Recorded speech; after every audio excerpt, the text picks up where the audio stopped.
ఇది diversion politics. ఏదైతే వ్యతిరేకత వాళ్ళకి ఎప్పుడైతే పెద్ద ఎత్తున స్టార్ట్ అవుతుందో దాన్ని డైవర్ట్ చేయడానికి ఏదో ఒక రకంగా 6 గ్యారంటీలని హామీలు ఇచ్చిండు కదా. 6 గ్యారంటీలు కాదు, 6 సార్లు ప్రయత్నాలు చేసిండు ఇప్పటివరకు. కేటీఆర్ గారిని అరెస్ట్ చేసి లోపలేయాలి. ఇది ఒక్కటే. ఇది బీఆర్ఎస్ని ఎట్టి పరిస్థితుల్లో బీఆర్ఎస్ని బ్లేమ్ చేయాలి.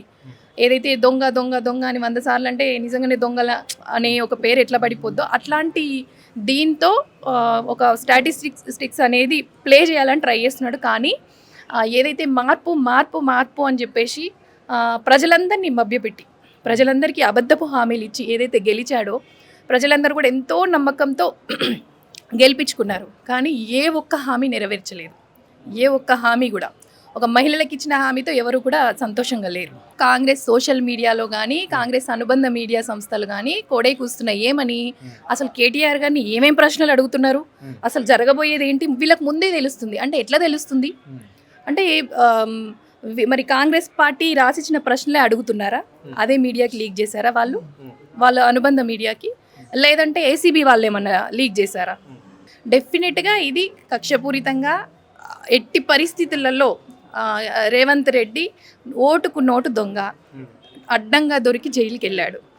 రామన్నను కూడా నన్ను జైల్లో పెట్టారుగా, నన్ను పెట్టినప్పుడు నేను కూడా కేటీఆర్ గారిని జైల్లో పెట్టాలి అని చెప్పేసి ఒక రివెంజ్ దీంతో ఈ డ్రామా అంతా ఆడుతున్నాడు. చట్టం మీద న్యాయం మీద మాకు నమ్మకం ఉంది. ఎందుకంటే ఒక పౌరుడిగా రాజ్యాంగం మనకిచ్చిన హక్కుల్ని డెఫినెట్గా అక్కడ మేము గెలుస్తాము. ఏ తప్పు చేయనప్పుడు ఏ అవినీతి లేనప్పుడు భయపడాల్సిన అవసరం లేదు. అక్కడ అవినీతే జరగలేదు. ప్రజలందరూ కూడా అర్థమైంది. ఎందుకంటే ఇప్పుడు ప్రజలందరూ చైతన్యమైనరు. ఎప్పుడైతే మోసపోయినరో దాని నుంచి వచ్చిన అప్రమత్తత చైతన్యం అనేది ప్రజలందరిలో వచ్చింది. ఇప్పుడు కేవలం డైవర్షన్ పాలిటిక్స్ వచ్చే స్థానిక సంస్థల ఎలక్షన్స్లో అంటే ఓన్లీ డైవర్షన్ చేసి తనేదో లబ్ధి పొందాలని అంటే ఈ బీఆర్ఎస్ క్యాడర్ని కొంచెం డౌన్ చేసి మెయిన్ పిల్లర్ అయిన కేటీఆర్ గారిని అరెస్ట్ చేస్తే మిగిలిన వాళ్ళందరూ డల్ అవుతారు. స్థానిక సంస్థల ఎలక్షన్స్లో మేము లబ్ధి పొందొచ్చు అనే ఒక కుట్రపూరితంగా చేసే చర్యల్లాగా ఇవి కనిపిస్తూనే ఉన్నాయి. ఎందుకంటే ప్రజలందరికీ తెలుసు నెక్స్ట్ హాలిడేస్ ఉన్నాయి, వాళ్ళు ఎందుకు పెట్టారు, నెక్స్ట్ జరగబోయేది ఏంటి, ఇదంతా కూడా అర్థం అవుతూనే ఉంది. అంటే ఇప్పుడు కేటీఆర్ అరెస్ట్ అయితే రియాక్షన్ ఎట్లా ఉండబోతుంది బీఆర్ఎస్ నాయకులు కావచ్చు, కార్యకర్తలు కావచ్చు రాష్ట్రంలో? రియాక్షన్ ఏముంది? ఇప్పుడు రామన్న మేము ఎలాంటి తప్పు చేయనప్పుడు భయపడాల్సిన అవసరం లేదు. కేటీఆర్ గారు కానీ బీఆర్ఎస్ పార్టీ తరఫున కానీ భయపడే వాళ్ళు ఎవరూ లేరు.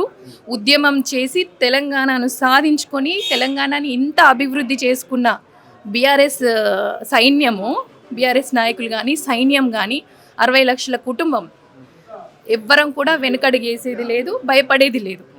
డెఫినెట్గా ఫైట్ చేస్తాము, కడిగిన ముత్యంలాగా బయటికి వస్తాము, అంతే.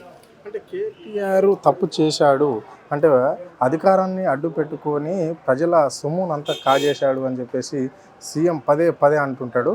తప్పకుండా కేటీఆర్ను జైల్లో పెడతాము అని చెప్పేసి సీఎం ఎన్నోసార్లు అన్నాడు. ఆ వాక్యాలను ఎట్లా చూడొచ్చు మనం? ఇప్పుడు ప్రజల్నే అడగండి, వెళ్తే తెలుస్తుంది. ఏంటంటే నీకు అవినీతి అంటే అకౌంట్ టు అకౌంట్ ట్రాన్స్ఫర్ అయింది, నీకు క్యాష్ రూపంగా ఏ రకంగా నీకు ఇప్పుడు పార్టీ జేబులోకో ఇంకో వ్యక్తి జేబులోకో వేరే క్యాష్ పరంగానైతే కాలేదు. అకౌంట్ టు అకౌంట్ ట్రాన్స్ఫర్ అయింది, ఇక్కడ పంపించామని ఇక్కడ చెప్తున్నారు, తీసుకున్నామని అక్కడ చెప్తున్నారు. ఇంకా అవినీతి ఎక్కడిది? అవినీతి ఎక్కడ కనిపిస్తుంది? అవినీతే లేనప్పుడు అసలు కేసు ఎక్కడ నిలబడుతుంది? లొట్టపీస్ కేసు అని నేను అందరూ చెప్పారు. నిజంగా లొట్టపీస్ కేసే ఇది. అంటే ఇది ఎట్టి పరిస్థితుల్లో నిలబడే కేసు కాదు. చాలామంది మేధావులు కూడా చెప్పారు, లాయర్లు కూడా చెప్పారు. సో చట్టం మీద న్యాయం మీద మా బీఆర్ఎస్ పార్టీకి మా రామన్న మీద ఉన్న అభిమానులందరికీ ఈ 60 లక్షల ఏదైతే కుటుంబం ఉందో ఈ కుటుంబానికి మిగిలిన కోట్లాది మంది అభిమానులకు కూడా నమ్మకం ఉంది. పౌరులుగా మాకున్న హక్కుల్ని మేము వినియోగించుకొని డెఫినెట్గా కడిగిన ముత్యంలాగా మా రామన్న బయటికి వస్తాడు. ఈ చర్య అనేది కాంగ్రెస్ పార్టీకి చెంపపెట్టుగా వాళ్ళ గొయ్యి వాళ్ళే తవ్వుకుంటున్నారు, వాళ్ళ గొయ్యిలో వాళ్ళే పడతారు, అంతే. Thank you.